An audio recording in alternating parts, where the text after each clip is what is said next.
Hello and welcome to Love My Poland. Before I begin this video, I want to tell you how badly I did not want to record it. I'll soon reach 100 episodes here on Love My Poland, and I think there's one thing we can all agree on. This channel is not about me. My goal is and has been to promote Poland and educate the world on the subject of why Poland is a truly special country with amazing places and unique people. Today I am going to break the mold, so to speak, and I'm going to answer a question I get all the time. It is, Russell, why did you move to Poland? Why have you chosen to live here? And what happened in the first place to bring you to Poland from Texas? How did you end up here? Well, that is exactly what we're going to talk about.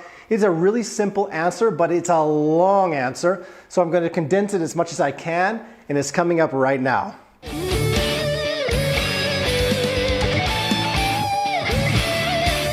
Let me be clear at the forefront that my move to Poland had nothing to do with Polish women. I hear such funny little comments all the time that for sure Russell came here as a result of some girl. The truth is that during college, I tried to study 3 different subjects at the same time, and I sort of burned myself out. I chose to study 2 majors, business and psychology, while simultaneously attempting to become a certified private airplane pilot. While I successfully managed to reach those goals, I really had no idea what direction to take at that time. What was next? Do I continue on to the master's degree immediately, or maybe go out on the road and do the doctorate degree, or do I jump right into a full-time job with some company somewhere? I even thought about continuing on to become a commercial pilot. I always looked up to those airline pilots, but nothing felt right inside. I wanted something else. I graduated in May of 1999.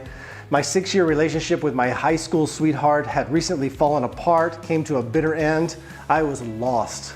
So one Sunday morning during church, I got up during the service to go to the bathroom and to walk down a long hallway, and I just felt inside just so confused. I said, Lord God, give me a sign. What do you want me to do? What should I do right now? I kid you not. Posted on a bulletin board in that hallway at Metropolitan Baptist Church, Houston, Texas, was like a brochure, a piece of paper hanging there, offering opportunities to recent college graduates. You could help pastors with their missions in countries all over the world. I didn't know anything like this existed. I went home from church. I contacted the organization. I sent them an email. They wrote back to me on Monday, and they said, we have 3 destinations from which you can choose. And I recall it like yesterday. It was Berlin, Germany, Almaty, Kazakhstan, or Gliwice, Poland. For some reason I can't explain, Poland just felt right. I sent in my application at once and I accepted the position to work in Gliwice. The next day, however, I received an email explaining that that position in Gliwice was unavailable. They didn't tell me why, but they said, hey, there's a new opportunity just down the road from Gliwice in nearby Częstochowa. The same job assignment, everything would be almost the same, just a different pastor. I told them I would take it, and the next thing I knew, I was on the plane to Poland. My job description was simple: meet lots of friends and invite them to an English club that I was to create from scratch. I had no idea what I was doing, and I had to run it twice a week. The English club had to be completely free for students, and I ran it right here on a college campus near the local dormitories in Częstochowa. After a few months, I can say with confidence I made dozens of friends, and I even had a chance to teach my beloved sport of baseball as an added bonus to the lessons. I was head over heels in love with my new life. I was treated very, very well here. Many of the people I had never met an American before, and that really opened up a lot of doors for me. I remember sharing and learning all about the cultural differences between our countries. It never got boring. My new college friends, they would cook delicious dinners for me in their dormitory, and all they wanted in exchange was just for me to sit with them for hours and kind of talk to them, let them practice their English. It was really great. Some genuine good people I met during those times. My original contract was for only 1 year. That year went by like a flash, and I decided to sign on for an additional 1.5 years. During this time, I took intensive Polish classes. I continued to grow the attendance at the English club that I made, and I even started cooperation with local universities where I was presented with many job offers. I was, however, lacking one thing: my master's degree. Everyone I knew either had a master's or was close to finishing one, for they were pursuing their master's degree. I felt that big with just my little bachelor's. So I decided to fly back to America in 2002, and I started working on my MBA, my Master's in Business Administration.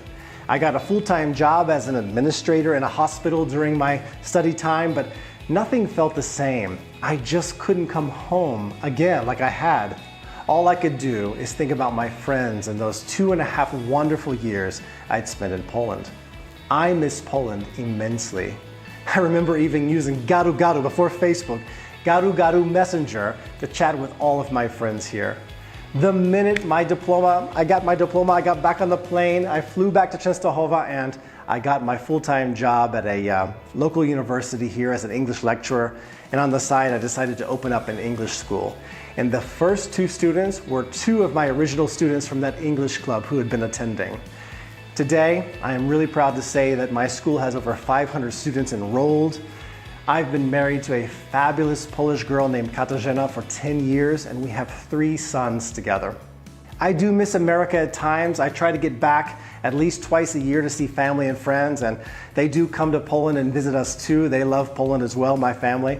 I can't say that I would never return to America. Anything is possible, but you know, the problem is like this. I love Poland, and I don't want to throw away everything I've built here and just start from scratch in America. It's a terrifying notion for me, particularly nowadays. My wife loves her job, I love my job, my kids truly adore the classmates they have and their school, the public school they attend. I can say that we are firmly plugged in here in Częstochowa.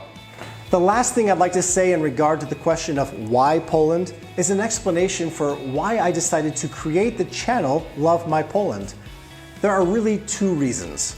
First, when you truly love something, you want to share that love with others.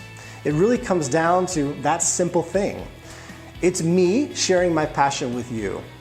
Related to that, however, I also feel that another one of the reasons I started this channel kind of stems from some frustration that I experience when I tell people back in America about my life here, about the time I've spent here. Most people, I'm afraid to say, in America are either clueless, completely clueless about the country, or they have a lot of false stereotypes. They confuse it with other countries, and I don't blame them. If you ask a normal everyday Polish person to tell you something about Alabama, Arkansas, or Mississippi, you'll get a lot of blank stares, and you'll hear some awful stereotypes that go along with that. I sincerely hope that my video will shine a positive light on Poland globally. That's really my goal.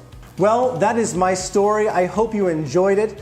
I know a lot of my viewers are dreaming of taking a vacation here, and I sincerely pray that life returns to normal very soon, so you'll get the chance to do so. If you have not subscribed to my channel already, as I mentioned earlier, I have almost 100 episodes here. Check them out, subscribe so you don't miss out on the future episodes that are on the way. Thank you so much for watching. See you in the next episode.